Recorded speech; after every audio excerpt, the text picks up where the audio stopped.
Delhi Mumbai express highway और Chambal express way Madhya Pradesh के growth engine बनेंगे। दोनों हाईवे से मध्य प्रदेश के विकास को नई रफ्तार मिलेगी। इनसे रोजगार के बहुत सारे अवसर सृजित होंगे।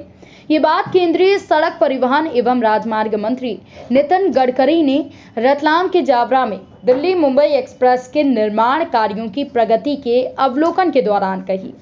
उन्होंने कहा कि दिल्ली मुंबई एक्सप्रेस हाईवे दुनिया का सबसे बड़ा एक्सप्रेस हाईवे है। इसकी लंबाई 1350 किलोमीटर है और ये दूरी हम लगभग 12.5 घंटे में पूरी कर सकते हैं। इस हाईवे में 320 मिलियन लीटर ईंधन की खपत कम होगी। आप समझ सकते हैं कि पर्यावरण की दृष्टि से ये कितना महत्वपूर्ण है, क्योंकि मध्य प्रदेश में लगभग 8,500 करोड़ की लागत से 8 लेन का ये मार्ग बन रहा है। वैसे ये 12 लेन का है। फर्स्ट फेज में 8 लेन का बनेगा और दूसरे फेज में जब ट्रैफिक बढ़ेगा तो इसे 12 लेन का बनाया जाएगा। मध्य प्रदेश में 106 किलोमीटर का काम पूरा हो गया है और इसके लिए निर्माण में लगी टीम बधाई के पात्र है। इसके बाद गडकरी ने कहा कि इससे युवाओं को रोजगार के अवसर मिलेंगे। यहाँ के हैंडलूम, हैंडीक्राफ्ट और किसानी बागवानी को बहुत बड़ा बाजार मिलने वाला है। बाकी बचे 139 किलोमीटर का काम नवंबर 2022 तक पूरा हो जाएगा और इस एक्सप्रेस वे को मालवा से कनेक्टिविटी देने के लिए 143 किलोमीटर का 4 लेन मार्ग भी बनाया जाएगा, जो कि देवास, इंदौर, उज्जैन, आगर और गरोठ तक जाएगा। गडकरी ने रतलाम को बड़ी सौगात देने की भी घोषणा की है। उन्होंने कहा कि रतलाम दिल्ली मुंबई का मेन सेंटर है और एक्सप्रेस वे से लगी भूमि पर मध्य प्रदेश सरकार के सहयोग से एक बड़ा लॉजिस्टिक हब और इंडस्ट्रियल डेवलपमेंट की कोशिश की जाएगी। इसके बाद उन्होंने कहा कि रतलाम को इससे बहुत ज़्यादा आर्थिक लाभ मिलेगा। गडकरी ने कहा कि दूसरा एक्सप्रेस वे अटल एक्सप्रेस वे है, जो कि मध्य प्रदेश, उत्तर प्रदेश और राजस्थान के पिछड़े इलाकों से होकर गुजरेगा। इससे इन क्षेत्रों में विकास की नई गति मिलेगी। करीब 8,500 करोड़ के इस एक्सप्रेस वे को भारतमाला में शामिल कर लिया गया है और 403 किलोमीटर लंबे एक्सप्रेस वे का 313 किलोमीटर का मार्ग मध्य प्रदेश में पड़ेगा। इस एक्सप्रेस वे में लॉजिस्टिक पार्क, औद्योगिक केंद्र आदि भी प्रस्तावित हैं। उन्होंने कहा कि दोनों हाईवेज मध्य प्रदेश के ग्रोथ इंजन बनेंगे। लोगों को बड़ी मात्रा में यहाँ पर रोजगार मिलेंगे। यहाँ पर रोड की क्वालिटी अच्छी है और ये क्वालिटी आगे भी मेंटेन की जाएगी।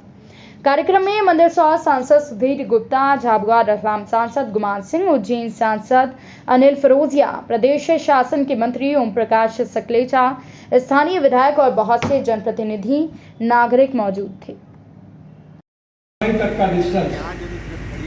केवल 12.5 घंटे में हम निश्चित रूप से पूरा कर सकेंगे। इस हाईवे के कारण और एक विशेषता है जो आज मेरे ध्यान में आई कि जब दिल्ली से, हरियाणा से मैंने शुरुआत की, राजस्थान, मध्य प्रदेश और गुजरात, इसमें जो पिछड़ा हुआ क्षेत्र है, जो सामाजिक, आर्थिक, शैक्षणिक दृष्टि से पिछड़ा हुआ है, ऐसे क्षेत्र से ये हाईवे निकल रहा है। ये हाईवे विकास का महामार्ग बनेगा और यहाँ युवाओं को रोजगार मिलेगा, संपन्नता और समृद्धता और संपन्नता आएगी, ये मेरा दृढ़ विश्वास है। को निर्माण करने में करीब 2023 तक हमने लक्ष्य रखा है।